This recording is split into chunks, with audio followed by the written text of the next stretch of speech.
Peace. Hi, sweetie. How are you today? I wanted to talk to you today about my name and my cacao work. It's going to be a little bit of a talk about cultural appropriation and just name privilege, voice privilege, several things. So, this topic was inspired by a talk that I had with someone asking why I go by Wanjiro or Priestess Wanjiro when it comes to my work with Cacao Ceremonies and why I go by Carla. And, got the question like, well, is this your legal name? And, where did Wanjiro, the name Wanjiro, come from? And why do you go by Wanjiro in ceremony and Carla on Facebook? And which one do I call you? And for me, it's a really complicated story around my name. One, Carla Wanjiro Jaffe is my full legal name as it's listed here on Facebook. And culturally, on my Kenyan side of the family, the Kikuyu side of my family, traditionally my first name would be Wanjiro. It's like I'm trying to figure out how I want to how I want to navigate this topic. So with my work with cacao specifically, I go by Wanjiro or Priestess Wanjiro with that because with my cacao work, it's a lot about connecting with the deepest parts of ourselves. It's about, I'll just speak for me. It's about connecting with my ancestors. It's about connecting with my intuition, connecting with spirit, just pure guidance in all of that.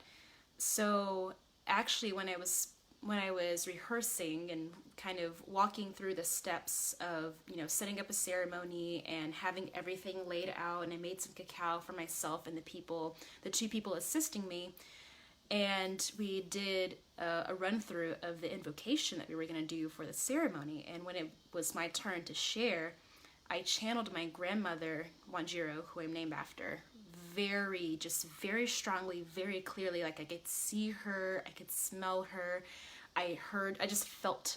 I didn't even hear it. It's like I felt her name just like drop into my body. And up until a couple of years ago, I didn't even use my middle name, or my legal middle name, Wanjiro. And again, traditionally, Wanjiro would have been my first name. So as I started doing my cacao ceremony, it's like there's just something very sacred about using that name and being called by that name in ceremony.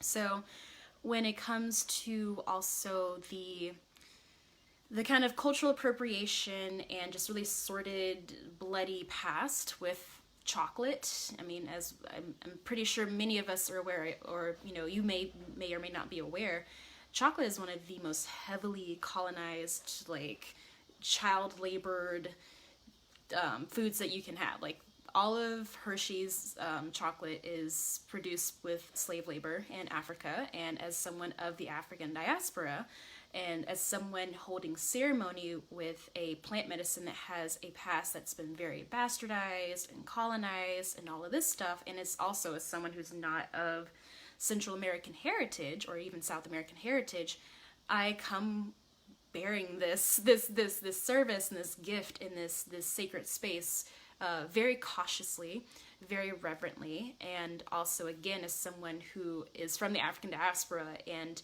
knowing that the chocolate industry is built on the backs of people who look like me.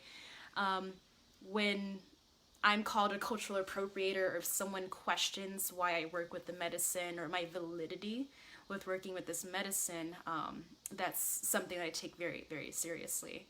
And tying that back into my name, since I'm working with a plant medicine that has been so colonized, I also think it really important to not use my colonized name, because obviously without colonization, my first name would not be Carla, it would have been Wanjiro. Wanjiro Wajathi would have been my Kikuyu name. So if you're curious, if you've ever been curious about why I go by Wanjiro sometimes, or why I go by Wanjiro specifically, then that's why. It's to align more with to bring more respect both to my ancestry and also to cacao as a plant medicine, given the past. So I wanted to just hop on here and answer that question for you. It does also affect my business as well, because it can be a little bit confusing for people. Like, wait, like, do you go by this name? Which name do I call you? Like, on this page, it's called Cacao with Carla, but then in ceremony, you're going by 10. And it's just, to be honest, I was going by 10 for a bit, like maybe about a year and a half ago. And I found that the amount of times I have to pronounce my name multiple times for people, or try to figure out if I'm like, posting something, like putting the little pronunciation in parentheses next to my name, I found that to be kind of very, to kind of slow me down a little bit. And I know that there's some people who will think, well, let people stumble over your name, and it doesn't matter, like, educate people and all of that. And it's like, I also like the fact that I can have this business where I'm providing this transformation and service and sacredness to people.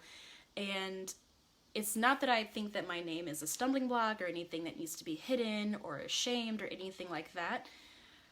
But when I'm also talking about a plant medicine that not everybody knows about, like, everybody knows about chocolate, but not everybody knows about cacao, then trying to educate people on chocolate and also my name, that's a really touchy thing for me to try to do, especially, just given the nature of our short attention spans and business and things being online. It's like, I would rather educate people about cacao, and once they, are at a cacao ceremony and I'm, dropping into this space and giving them the ground rules, I can, put my, list that my name that I go by in ceremony is 10.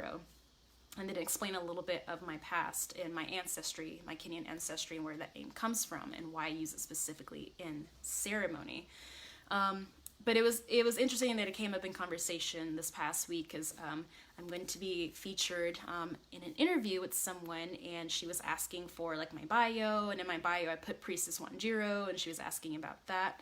But so like you kind of like had an interesting exchange about that. We're going to go deeper into it in that interview.